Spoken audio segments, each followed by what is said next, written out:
What's your reaction after that? It's obviously pleasing to get a win, but it was a battle. Yeah, but it wasn't anything other than what we expected. Well, look, both clubs had disappointing results last week, and disappointing result in terms of the numbers around the ball. So that was always going to set it up for a really tight scrap and a really tight contest. So, you know, I don't think the first half's going to make any highlight reels.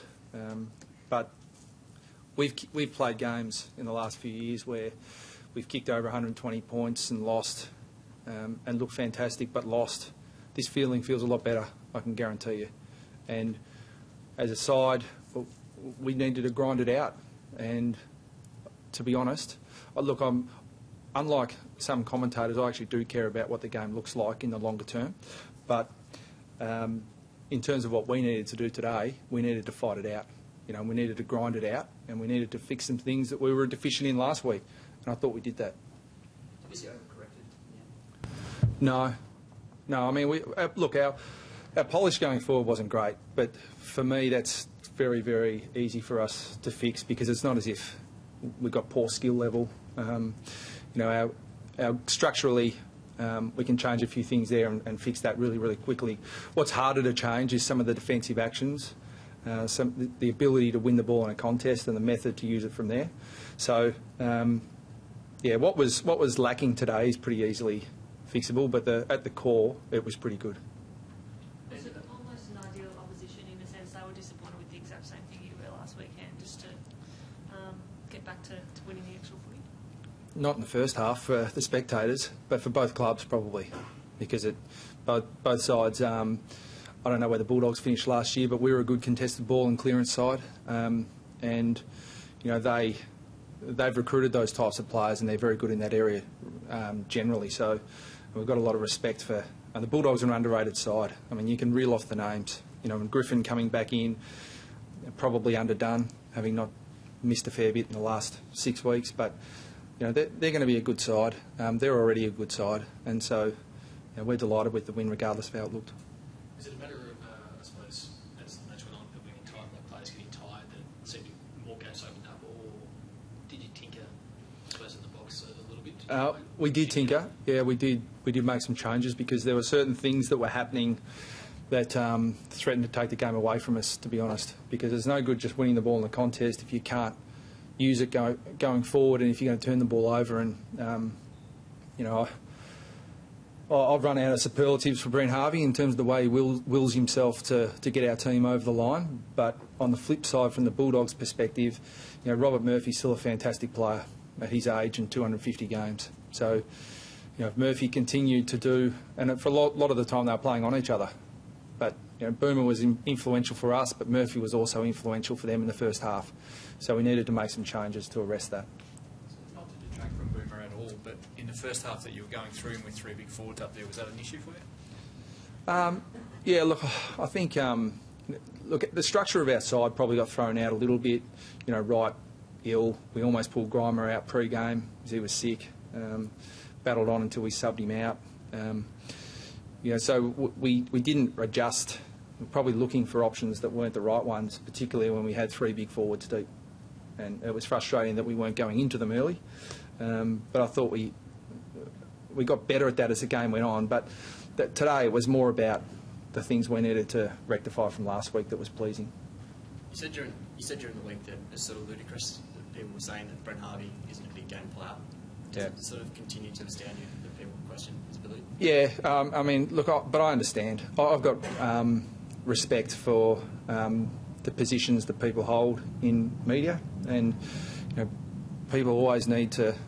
There's good news stories, and they need to pot someone. And there are certain people who take pleasure in lining people up and potting them.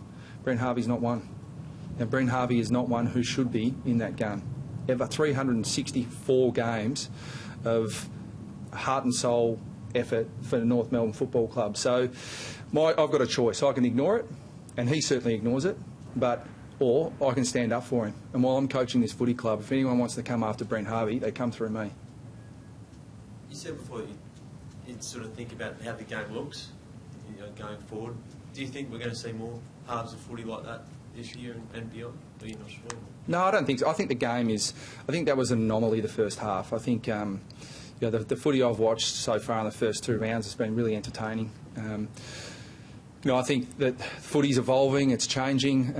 Sides are trying to retain possession, but very quickly other teams will adjust and work out ways to prevent that. So the game's in really good hands. I just think that the first half was a really tight scrap, and that's probably what both sides wanted. We certainly did.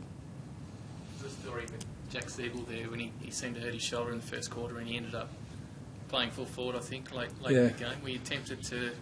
I mean, was it a close run thing to take him off? Or Yeah. Problem is we had Grimer ill, Hanson pretty sore, Black pretty sore, and then Siebel. So we could only sub one of them. So in the end it was just moving them around to get the structure that was okay for us on field, but also to keep enough interchange through there. So it was tempting, but the medicos assured me it was nothing structural, so there was no risk. So when there's no risk, it's a matter of how he can function. And when I spoke to him, he threatened me with physical violence if I subbed him off.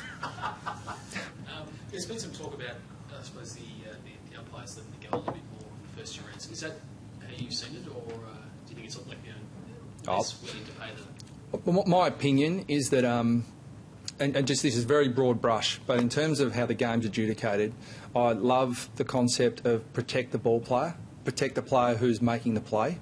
And if a player makes the play and 3 guys jump on him and pin the ball to him, it shouldn't be holding the ball, in my view, unless he's had prior opportunity. And I know that's the rule, but it's not always the way it's adjudicated. And I love the fact that if the umpires aren't sure, call play on, rather than I'd rather see, 10 missed than 1 incorrect call made. Let the game flow, let the players play. Lindsay last week was fantastic. 4 goals, I think it was, but he looked more dangerous even than that. He got hammered out there today, didn't he? Yeah. Are you worried about the inconsistency there? No. I thought he was in my All-Australian team last year, so he was consistent last year. I think he's one of the best small forwards in the competition, and the opposition are always going to put a lot of time into him. So, but there are things he can always control: his work rate, his tackling, his pressure, and as long as he's doing that, then he's a good enough player to get opportunities offensively. It does. Was another one who copped a bit of heat during the week. And do you think, first of all, do you think that was warranted? And sort of bounced back today, team high, 9 contested possessions or whatever. Yeah. Yeah, no, I thought he was terrific today.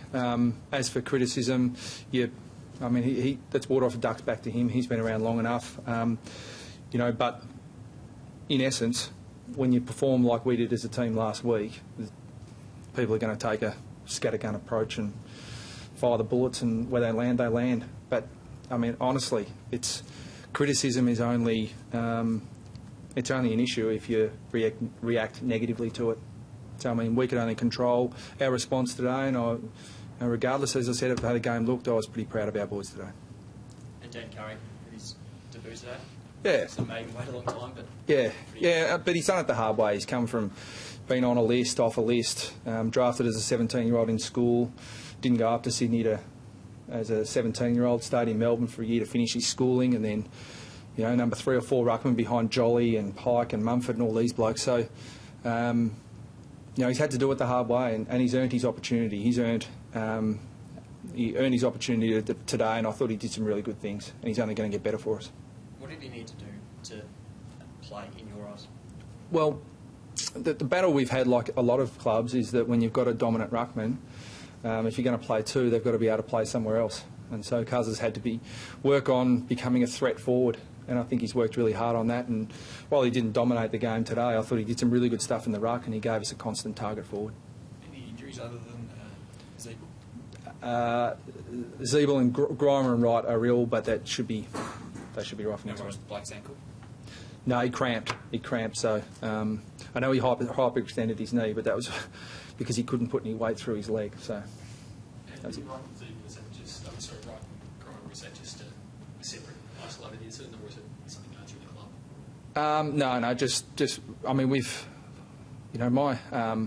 I've got a lot of friends who are sick at the moment. There seems to be gastro going around. So, in terms of our club, though, it was only 2 of them. Yeah. Righty no good, and Grimer good enough to play, but not 4 quarters. Thanks, guys. Thanks, Fred. Thanks.